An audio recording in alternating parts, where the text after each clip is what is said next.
All of these things are only as good as the work ethic that you put in it and the skill that you put in it. If you become better at what you do, then your business will grow and grow. But if you throw in the towel, if somewhere along the way you lose your fuel, your passion for the craft and for the industry, you're not going to be able to make it big and sustainable, and it will just be a really good side gig for you until you find what it is that you really want to do long term.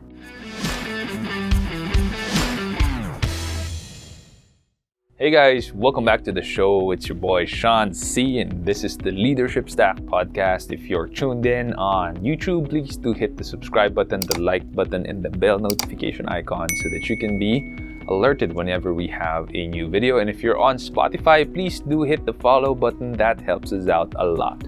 Today we are going to be talking about low capital requirement businesses that you can start straight out of school.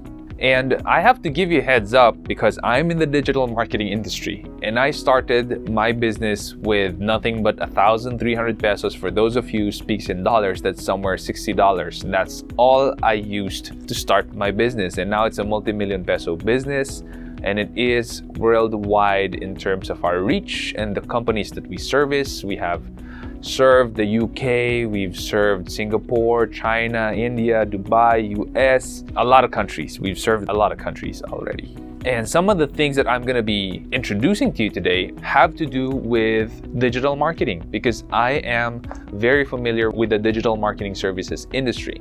So the first business that you can actually start today that would pay well and would give you a good amount of security, cash flow coming in, is the writing or editing business. A lot of people, a lot of companies need content today. You can list yourself as a writer or editor in Fiverr or Upwork and look for projects or gigs there, or you can have your own website developed for you and feature yourself as a writer and editor, and then grow from there to hire other freelancers and build a team. And so you can be a content farm where you can keep producing content for other companies and other websites out there who will need a very steady stream of content churn. That is a really good business, especially today when there's tons of content being churned out, and ranking in Google is a very, very big deal. Another low capital requirement business that you could straight out of college start is podcast editing. A lot of podcasts have cropped up during the pandemic. For some reason, a lot of people started podcasting.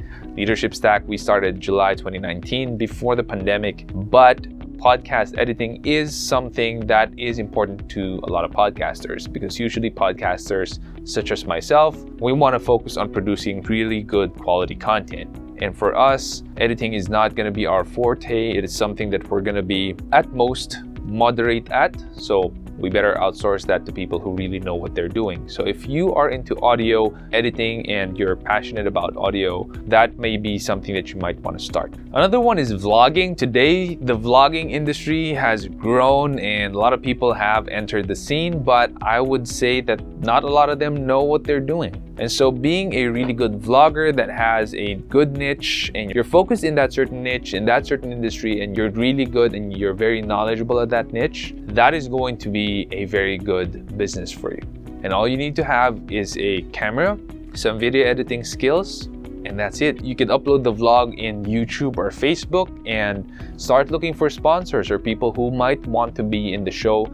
If your subscriber count is growing, if your viewership is growing, then other companies or organizations might want to sponsor you, especially if their product or service is aligned with your channel's niche. At the very beginning, vlogging may not be as lucrative as the other startup ideas that I'm going to be mentioning, but that's because vlogging is something that you're gonna build as yourself. And when we're starting out, every startup, when we're starting out, our branding is not that powerful. Companies may not be very interested in who we are because we don't have a following yet. So as you build your following count, your subscriber count, and your viewership count, your revenue also increases. This requires a lot of discipline, a lot of consistency, and a lot of know-how in whatever it is that you're going to be vlogging about. Next is going to be a suite of different digital marketing startup ideas, the most common of which is social media marketing. If you're someone who spends a lot of time on social media, knows the trends, and knows how to reach other people through your Facebook posts, Twitter posts, Instagram posts, maybe being a social media marketer is the thing for you. Once you have a growing number of companies asking you to help them as a freelance social media marketer, maybe you want to make that more official, hire more people, maybe as a freelancer at first, but also hire them full-time as you go on, as the business grows, and have your own social media marketing company. That is something that is in demand today, as maybe most organizations have their own Facebook page, have their own Instagram account or LinkedIn page already, and they do need social media marketers to handle that for them. Next is going to be SEO, my favorite. So SEO hacker, I used SEO to build the company up. We are now a 50-man team. I had no capital and I started the company when I was 22 years old. Unofficially, I was doing SEO since I was 21 years old, and I learned the craft. I started hiring people, just like with what I shared with social media marketing. That's what I did with SEO Hacker. I grew the company as a sole proprietor. Projects started coming in. A lot of companies were inquiring for me to do SEO for them. I couldn't do it myself, so I started hiring freelancers, and then more projects coming in. So I got my first office, made sure that I fully employed some people already for stability and quality of work. And it grew and it grew and it grew, and the rest, as they say, is history. And we are a multi-million peso company today with a huge client portfolio to boot. And then we do have web development and design. A lot of people do web development and design already, so the market is actually saturated with web developers and designers, but there's still wiggle room for you to come in, especially if that's your thing. You like programming websites, you like building them, you like designing them. You feel a lot of fulfillment when you actually produce a website that's easy to use both on desktop and mobile, and you feel good about it being your handiwork. That is going to be the business for you. And a lot of companies are still trying to catch up.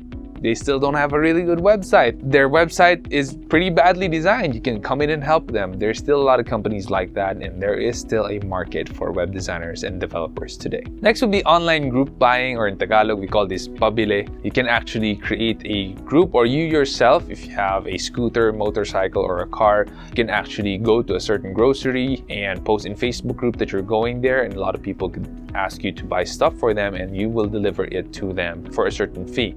Of course, your fee has to be lower than the other grocery delivery providers out there. We also have drop shipping. That's another business that you could start. If you don't have the money to buy a product that you could sell in e-commerce stores, because you have to have a minimum order quantity or an MOQ of that product, and that could cost you millions of pesos, then you could do drop shipping. If you're wondering, do we have a drop shipping company here in the Philippines? Yes, we do. You could check out Dropify. That's owned by a good friend of mine, Charles C. He has actually been in the Leadership Stack podcast as a guest. You could search it in Google, Dropify Philippines. You'd be able to find his website, sign up there, and you could start drop shipping. He will be the ones actually buying the products for you, and all you need to do is sell it in Lazada, in Shopee, or in your own website, and you get an affiliate cut whenever you sell anything. So that's the beauty of drop shipping. You actually make money selling products online without you having to pony up the capital to buy those products yourself. Next is VA, or being a virtual assistant. A lot of people and executives today, and even startup business owners, need a virtual assistant, and these VAs or virtual assistants will be the ones to schedule meetings for them. Scheduling meetings could take a long time for you to schedule a meeting, could take a lot of back and forths. Some people really don't have a lot of time to do that, especially if they're setting the meeting via email. It takes a long time, takes forever, so they do need a VA for that. And if you are willing to help someone else out as their VA, you're kind of like a glorified virtual secretary. That's really what it is. But a lot of individuals, especially abroad, like in the US or in the UK, would pay really well for a really good VA who can help them out and support their work. Next is packed food. If you love cooking, if that's your thing, if you love making food that other people love to eat, then maybe you could get into the packed food industry. All you need to do is cook, make sure that it's going to be shippable, it's going to be able to arrive in a fresh condition to whoever will order it.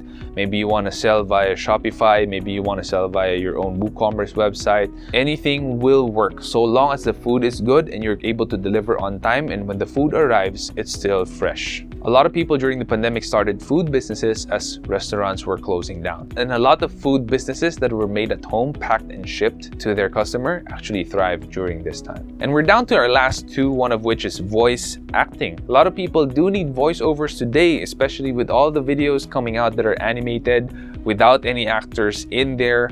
Voice acting is the thing. They need people who can actually fit the bill on the voice of their brand or on the voice of their product or service that they're offering to the market. Now, companies are looking for different voices. Some of them are looking for more feminine voices. Some of them are looking for masculine voices. Some of them are looking for gruff voices. Some of them are looking for high-pitched voices. It's different, and if you fit the bill of being a good voice actor, you could get a lot of gigs, and that could grow into a business as well. If you want to own a voice acting company, that is certainly something you can do today. Which ties us up to our last low capital business that you could start straight out of college, which is video editing. If you're someone who likes tinkering with applications like Adobe Premiere, Final Cut Pro, or DaVinci Resolve, this might be something you want to look into. A lot of people do need video editors today because, like the written word content, video content is also flooding the market. And if you do want to be found in YouTube, if you want to be found even in Google, you might want to have really good video content in your website or in the YouTube platform itself.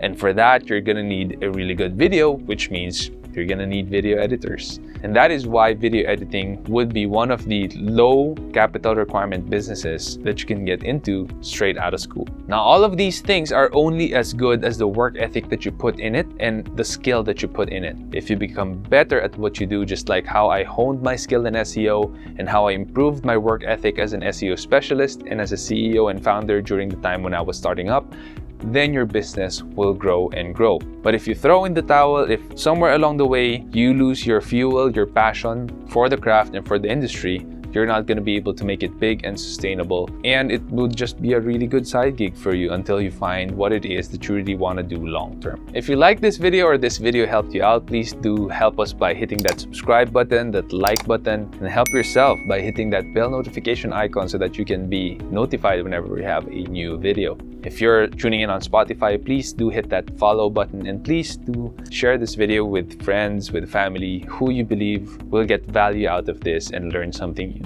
Again, this is Sean C., your host. Thank you so much, and I will see you in the next video.